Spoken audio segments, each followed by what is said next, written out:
A common desire for businesses is to track their sales by customer.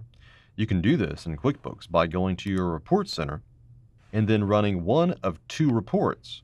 The first report is the Sales by Customer Summary Report. This report shows you each of your customers that you sold products or services to over the selected period of time, and it gives you a total for each one of those customers.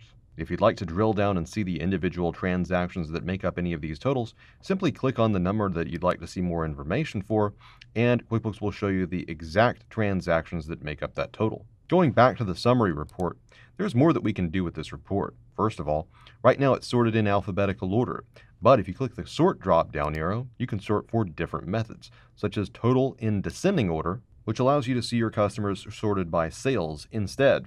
Also, you can see what percentage of your total sales came from each one of these customers by clicking the Compare Another Period drop-down arrow, and then choosing Percent of column, and running the report again.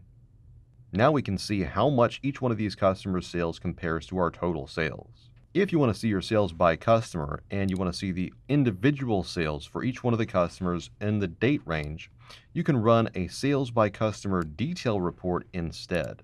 This report still organizes your sales and totals by customer, but it includes each individual sale and, in fact, each line of every sales transaction you've had over the selected period of time. Use these two reports to measure your sales by customer.